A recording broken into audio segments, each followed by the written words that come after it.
बिस्मिल्लाहिर्रहमानिर्रहीम, अस्सलाम वालेकुम, वेलकम टू माय चैनल दावत इस्लाम। मैं हूं आपका दोस्त शफकत अली ऑफिशियल। उम्मीद करता हूं कि आप सब लोग ईमान के आला दर्जे पे होंगे। सूरतुल अनफाल के या नंबर 17 का तर्जुमा, बस हकीकत ये है कि तुमने उन्हें कत्ल नहीं किया बल्कि अल्लाह ने उनको कत्ल किया, और तूने नहीं फेंका बल्कि अल्लाह ने फेंका। और मोमिनों के हाथ जो उस काम में इस्तेमाल किए गए तो ये इसलिए था कि अल्लाह मोमिनों को एक बेहतरीन आज़माइश से कामयाबी के साथ गुजार दे।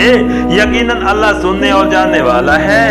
सूरतुल अनफाल हाशिया नंबर 14। मार्का बदर में जब मुसलमानों और कुफार के लश्कर एक दूसरे के मुकाबिल हुए और आम जदोगर्द का मौका आ गया तो हजूर सल्लल्लाहु अलैहि वसल्लम ने मुट्ठी भर रेत हाथ में लेकर शहदुल वजूद कहते हुए कुफार की तरफ फेंकी, और उसके साथ ही आपके इशारे से मुसलमान यकायक कुफार पर हमला आवर हुए।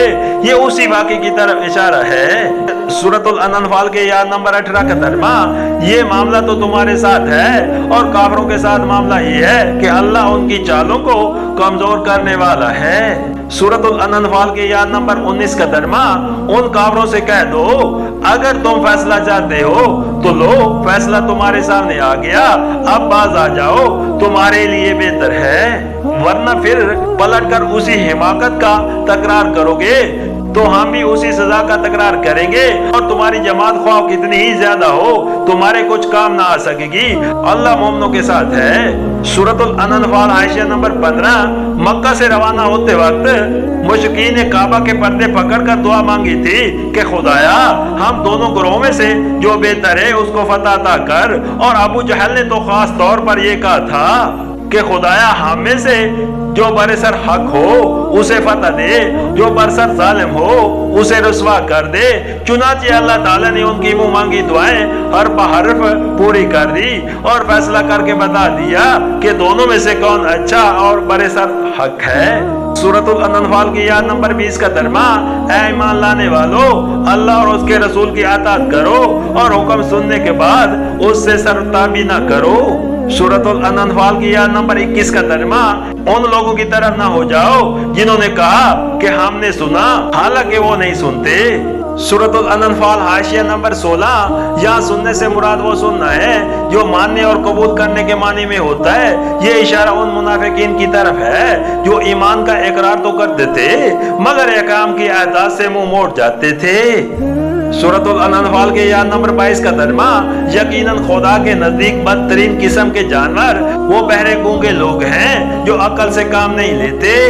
सूरतुल अनफाल आयशा नंबर 17। यानी जो ना हक सुनते हैं और ना हक बोलते हैं, जिनके कान और जिनके मुंह हक के लिए बहरे और गूंगे हैं। सूरतुल अनफाल के या नंबर 23 का तर्जुमा, अगर अल्लाह को मालूम होता कि इनमें कुछ भी भलाई है तो वो जरूर उन्हें सुनने की तौफीक देता, लेकिन भलाई के बगैर अगर वो उनको सुनवाता तो वो बेरुखी के साथ मुंह फेर जाते। सूरतुल अनफाल आयशा नंबर 18। यानी जब उन लोगों के अंदर खुद हक परस्ती और हक के लिए काम करने का जज्बा नहीं है तो उन्हें अगर तामील हुक्म में जंग के लिए निकल आने की तौफीक दे भी दी जाती तो ये खतरे का मौका देखते ही बेतकल्लुफ भाग निकलते, और इनकी मैयत तुम्हारे लिए मुफीद साबित होने की बजाय उल्टी मुज़र साबित होती। सूरतुल अनफाल के या नंबर 24 का तर्जुमा, ऐ ईमान लाने वालों, अल्लाह और उसके रसूल की पुकार पर लब्बैक कहो जबकि रसूल तुम्हें उस चीज की तरफ बुलाए जो तुम्हें जिंदगी बख्शने वाली है, और जान रखो कि अल्लाह इंसान और उसके दिल के दरमियान हायल है और उसी की तरफ तुम समेटे जाओगे। सूरतुल अनफाल आयशा नंबर 19। नफाक की रवैश से इंसान को बचाने के लिए अगर कोई सबसे ज्यादा मुतासिर तदबीर है तो वो सिर्फ ये है कि वो अकीदे इंसान के ज़हन नशी हो जाएं।